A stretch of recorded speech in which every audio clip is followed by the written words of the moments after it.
There's a cat. Is that a bad sign? Yeah.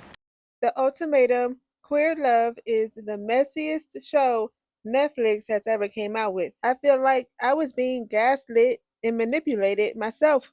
But we're going to jump into episodes 8 and 9. So be sure to like and subscribe if you want to see my reunion recap, which was this other whole train wreck in itself. Better buckle up. But with that being said, let's get into it.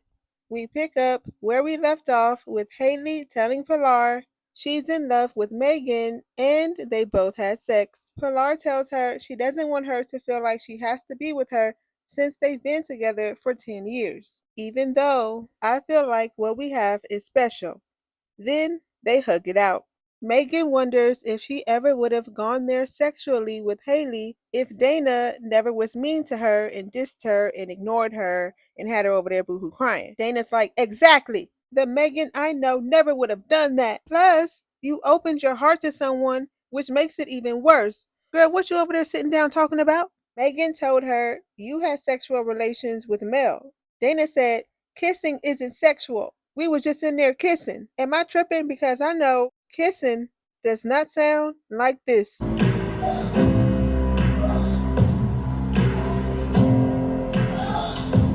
Marita and Ashley meets up with Ashley's sisters, and while Marita and Ashley are talking about how much they love each other and want to be together, Ashley's sisters are telling them it's not always about love. Don't settle for anything that's not making you happy. If you can't make each other happy, then y'all don't need to be together. It's not rocket science, duh. If it's forever, then don't accept anything less than exactly what you want. I think you guys have kind of been going circle, circle, circle. Sometimes you do have to be selfish after so long. Like, maybe I need to reevaluate and just be done, even though that might be the hardest thing. Mel is giving Marie yet another opportunity to run up out of there and get away from her. It's so clear she doesn't want to marry Marie, but Marie's still hanging on. Mel tells Marie she's struggling to come up with the final answer for the ultimatum day because she struggles to see herself in a long-term committed relationship. And I'm just not understanding why Marie still want to get married to her. Then she starts talking about how her uncle's girlfriend used her to crack codes to see if her uncle was cheating. With my uncle and his girlfriend. She would use me to help crack his passwords on the computer so that she could find out if he's like cheating. And now, just 10 days before the ultimatum is answered, Haley is telling Pilar she's upset and hurt about the fact that when they went out to a club and she saw Megan, Megan ignored her. She's mad that Megan told her she needs to focus on her current trial marriage. She needs to try to make things work with Dana. See Megan and Dana. Megan didn't even look at me. And then Megan was like, hey, I think that we need to cut all contact. Then Haley gets mad again when she wants to send Megan a song that she likes, and Megan's like, stop, girl. I just think it's funny that Megan was upset with Dana for ignoring her, and now she over there doing the same thing to Haley. I don't know how Pilar is staying so calm because I don't want to hear that shit. Meanwhile, Dana continues to hypnotize and manipulate Megan when Megan tells her friends can support each other, talking about her and Haley. That's when Dana says no. At this point, the relationship isn't appropriate. If you want to be with me, you need to hold off on this whole friendship thing. Megan continues to say she's never met anyone like Haley before, so that's someone she would want to keep in her life. Dana's like, no, not right now. Then all of a sudden, Megan starts talking about how Haley ignored her. What is going on? So what do you plan to tell her then? Just the pettiness. Come on, dude. I saw you in the gym. You purposely avoided me, and then you liked my picture. Why the back and forth when I... She's playing games, bro. Kyle and Brittany meets up with Kyle's parents, and Kyle's parents doesn't think Kyle is ready to get married. Her parents think they should have their finances in order before they get married, but they don't understand why. Why we gotta get our money right in order to get married. We can figure all that out once we're married. Kyle's mom said if a relationship was sail and boat, you two could use more boat. Plus, y'all are artists. Y'all broke. AJ is still feeling like she's not enough for Brittany. and I'm tired of hearing about it. I'm just scared that one day you'll wake up and you'll know that you can do better. Like, she not gonna run out on me. Like, tomorrow, she not gonna just wake up and be like, I'm a boss bitch. Like, AJ's like, I just want to be your equal. I want to be more. Brittany's like, well, be more. What's wrong with you? I wanna be more. Be more. Stop talking about it. We get to the cocktail party where Mel and Dana have their talk. Mel tells Dana she feels like they both grew together and individually. Then this girl gonna open up her mouth and tell Dana that Dana makes her feel like she's not crazy because her partner Marie has made her feel crazy for the last 4 years that they've been together. And if that's true, you crazy too for staying. What's wrong with you? I finally met someone who like makes me feel less crazy more than my partner who's made me feel insane for 4 years. So like, what are we doing? Mel brings up that Dana told her they would be friends after this no matter what. That's when Dana tells her Megan reminded her of a conversation they both had about getting matching tattoos when they left here. But we got matching tattoos and that kind of crossed the line. What? Mel tells her, you didn't tell me any of this. Dana says, I didn't remember. Oh, you didn't remember? Then what's this? Top of the tattoos, Megan said that we had a conversation months before coming here that if we made it out of here together, we get a matching tattoo. Okay, well, you didn't tell me that. I didn't remember it. Megan, we've talked about getting matching tattoos, so she's not gonna be happy at all, but I don't care. I have no idea why Mel likes Dana so much. I'm wondering if it's bad editing, maybe not, most likely not, but I'm pretty sure if Dana was to tell Mel, I want to be with you, come on, let's go, Mel would have said, okay, let's go, because that's what she really wanted. And I don't understand why Dana would say anything like this. What's really her motive? I think Pilar and Haley came here to leave each other. Absolutely. They came here for a reason out, especially her. I mean, Megan knows she got manipulated. Girl, she over there manipulating Mel and Megan. Megan asked Haley if she wanted to talk.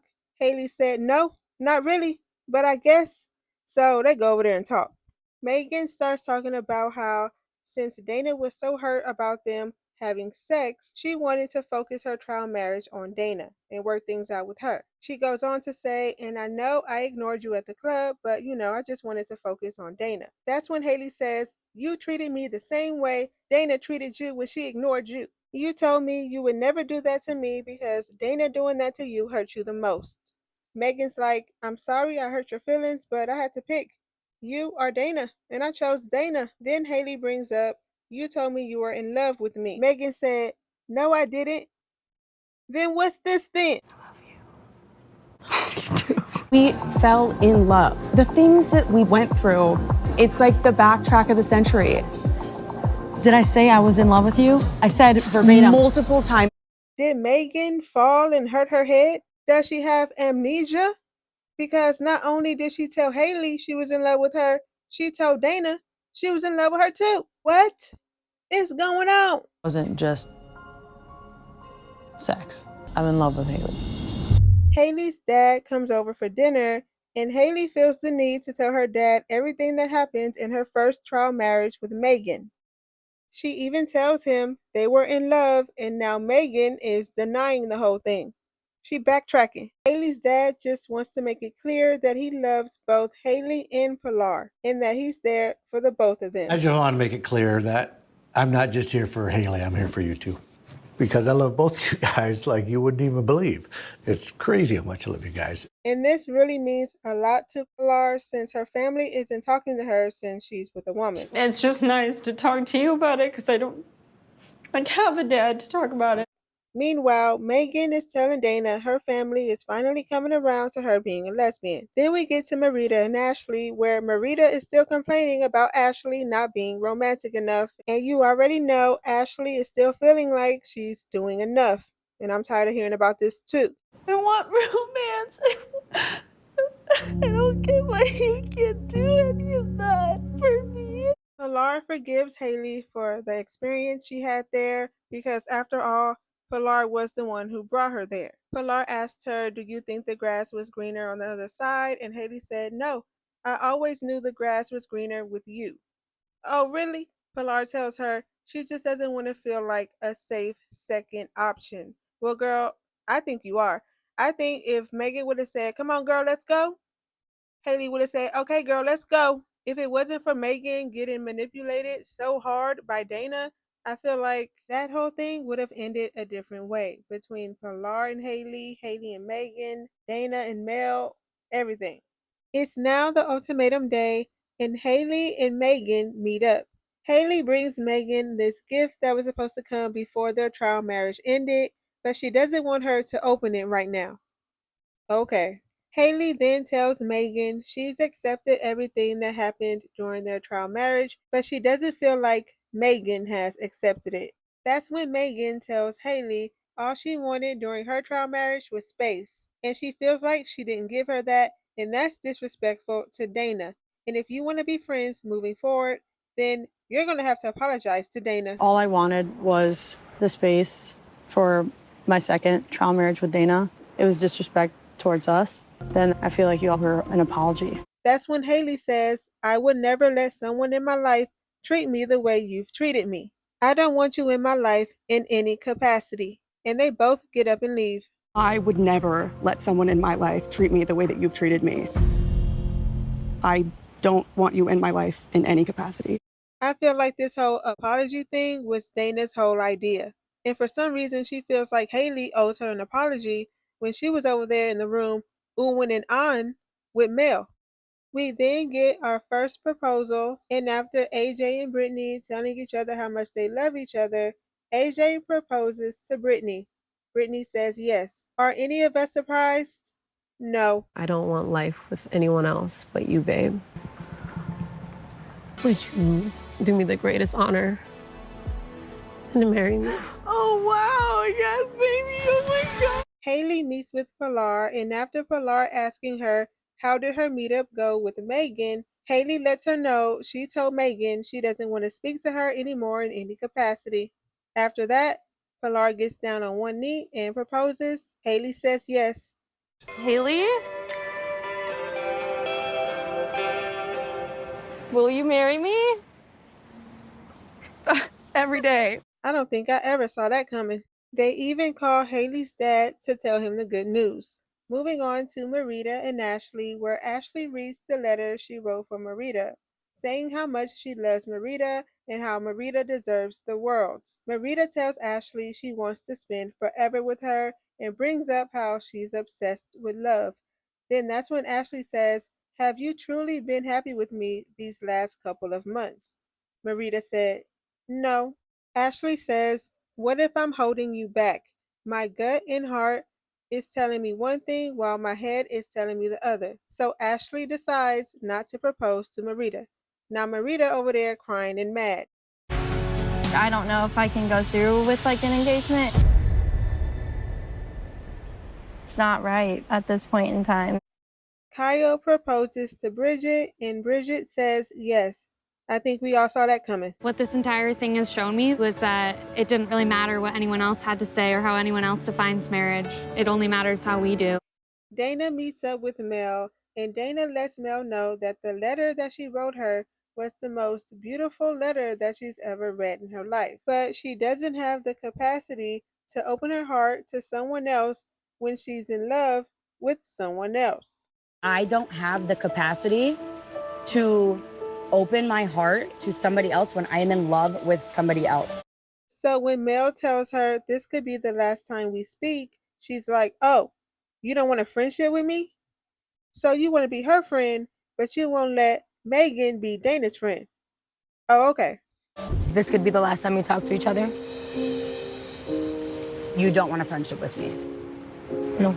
Mel tells Dana she got a ring for Marie. Dana asked her, did she get that ring for herself or for Marie? Mel said, "For Marie." Dana was like, "Nah, girl." You don't do something like this for somebody. You don't marry somebody because they want to marry you. If it's not what you want, you're hurting her too. And then guess what? You're gonna break her heart a year from now, 2 years from now, when you aren't happy and you sabotage your relationship. That's probably the realest thing Dana has ever said in her life. They hug it out, and that was the end of that. Dana then goes to meet up with Megan. She asked Megan, how did her conversation go with Haley? Megan's like, we'll talk about it later. Dana's like, nah, we're gonna talk about it now. So that's when Megan told her she told Haley if she wanna be friends, then she's gonna have to apologize to you. Dana's like, I appreciate you. And after reading each other a letter, Megan proposes to Dana, then Dana proposes to Megan. Dana didn't get down on one knee though because she said her dress would pop. Moving on to Mel and Marie. And after Mel saying for the 200th time that she's not sure if she wants to get married, she's been going back and forth on whether or not she's going to propose, she does decide to propose. And she makes a joke out of it. But Marie was the one starting off the jokes. She told Mel she values how honest she's been. I value how honest you've been. What world is Marie in? Mel then continues the joke by proposing to her with a ring pop, then was like, psych. You always said you're the most simple person and you don't need anything insane or crazy. Right.